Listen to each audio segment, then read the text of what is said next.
Buonasera a tutti e benvenuti al nostro appuntamento del lunedì con la nutrizionista risponde.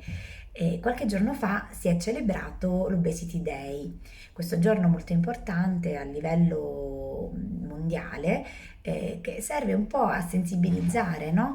E a fare della prevenzione sull'obesità, all'obesità che è dilagante soprattutto in questo periodo dove si predilige la sedentarietà, magari alimenti non di qualità, e quindi ci troviamo di fronte ad una vera e propria epidemia che cresce in modo esponenziale.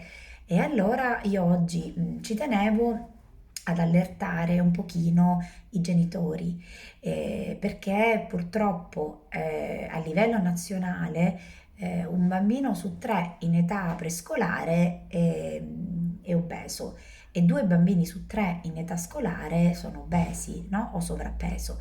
Quindi è importante che questi bimbi, che si faccia un po' di prevenzione e soprattutto che si cerchi di abbassare un po' queste percentuali, no? Considerate che noi qui in Calabria abbiamo percentuali molto alte di obesità infantile.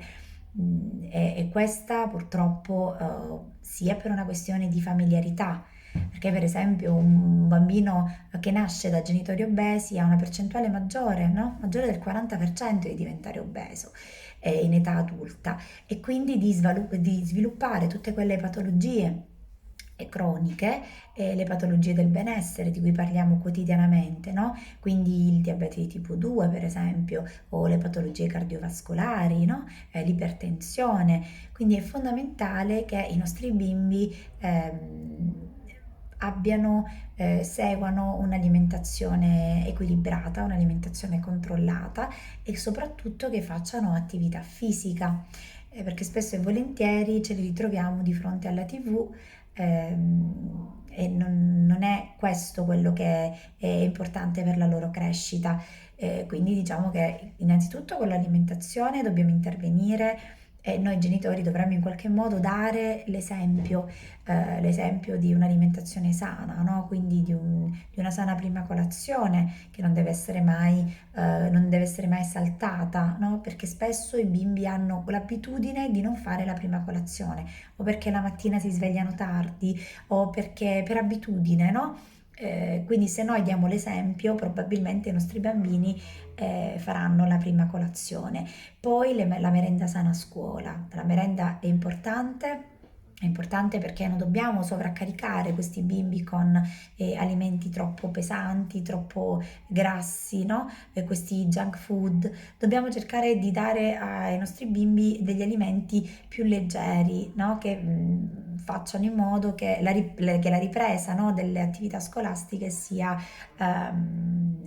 più semplice. Soprattutto adesso che c'è la DAD, è importante che nella pausa si faccia un'alimentazione, essendo a casa è più semplice scegliere una merenda sana, che sia uno yogurt, che sia della frutta, che sia un frullato, che siano delle fette biscottate con la marmellata a ridotto contenuto di zuccheri, no? Quindi è importante che ci sia questo.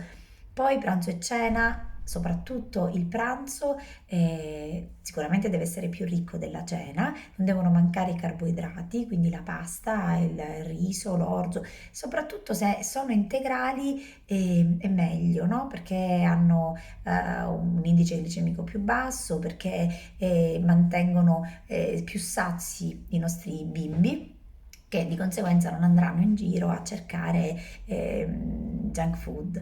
E poi le verdure a pranzo e a cena non devono mancare mai, alternare verdure crude e verdure cotte.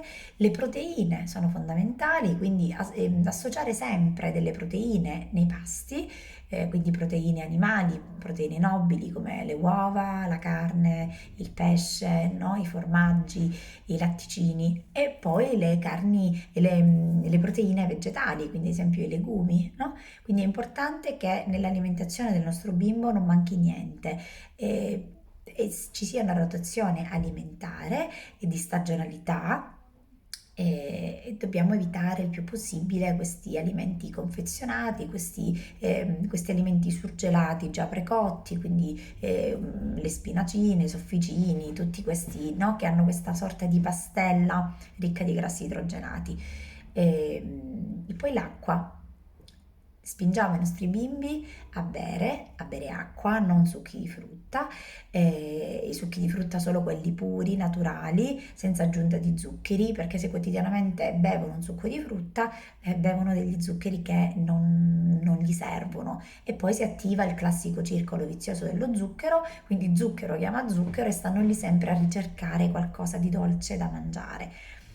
Io per oggi vi lascio, se avete dei dubbi contattatemi e, e diciamo che la salute dei nostri bimbi è fondamentale, no? Anche perché i nostri bambini sono il nostro futuro, quindi cerchiamo un attimino di ridimensionare questi numeri che vanno sempre crescendo, va bene?